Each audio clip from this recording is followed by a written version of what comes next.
we'll talk about it. I didn't come here to talk, okay? For Albuquerque police, It goes a long way. I don't care anymore. it's lifelike situations, I flipped out. giving officers a chance to reset. I think that definitely people are going to see that, Hey, listen to me, okay? that we're doing everything we can Man, we want to help you out, dude. to use only that force as reasonable and necessary at the time when those incidents happen.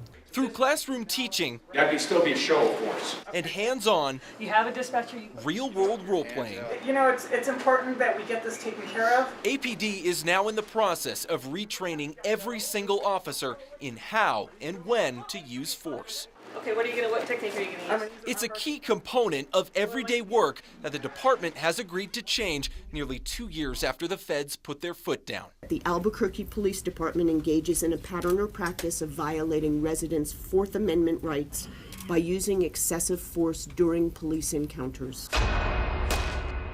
A finding that came after years of public scrutiny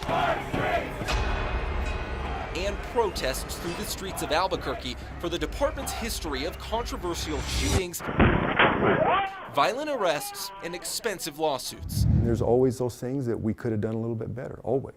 Ray DeFrady says he hears the criticism and wants officers to get better. He's one of the officers who's created some of the new training material. My entire chain of command through training has wholeheartedly agreed that we're not going to do a check the box, what we have to do training. We're going to do quality training that the officers are going to get a lot out of. APD has completely rewritten its use of force policy. Instructors say what it means is a new emphasis on how officers should operate.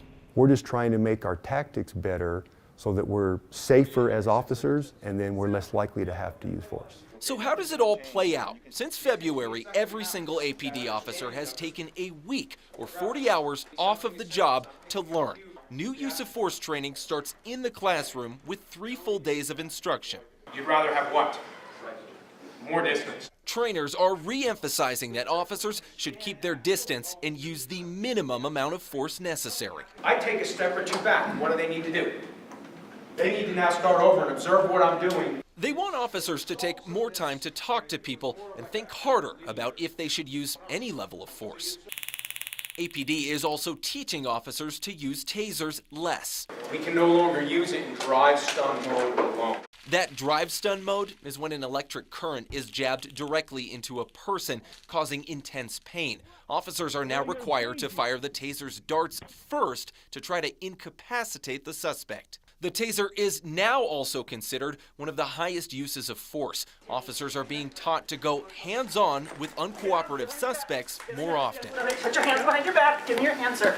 2 days of the new training tests officers in realistic scenarios. The officer here is practicing the arrest of a resisting person for a misdemeanor. I said, don't pull away from me.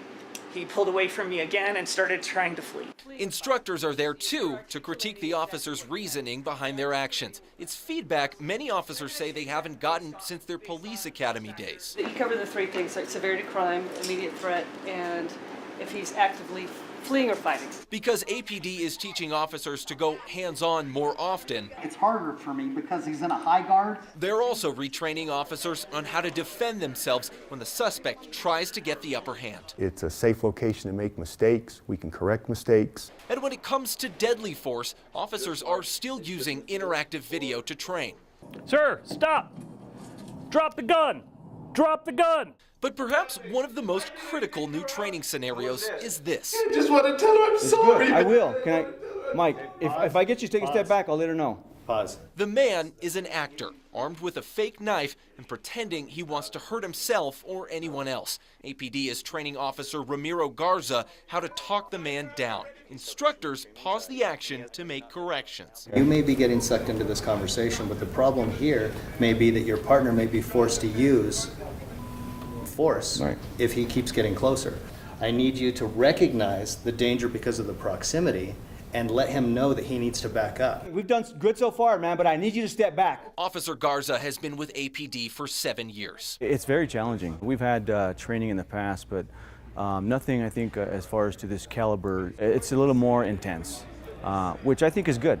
Some civil rights groups, like the ACLU, feel encouraged by the new training. Absolutely. Those are the two things that I think we're most looking for, would be the increased use of reality-based scenarios, so that officers get a condition to the kinds of reflexes they should have in certain circumstances, and then also an emphasis on de-escalation. But Simonson says ultimately, if APD is going to change, officers have to buy into the new ideas and be held accountable if they don't. Garza admits it's hard to have the feds come in and say you need to do your job differently. It is what it is right now. But he believes what officers are learning now is being taken to heart. Most people here, I believe that they want to help. They want to help, the citizens. They want to give back to the community. That's one thing I do pride myself on, is doing the best that we can, and I can. On special assignment, Chris McKee, KRQE News 13.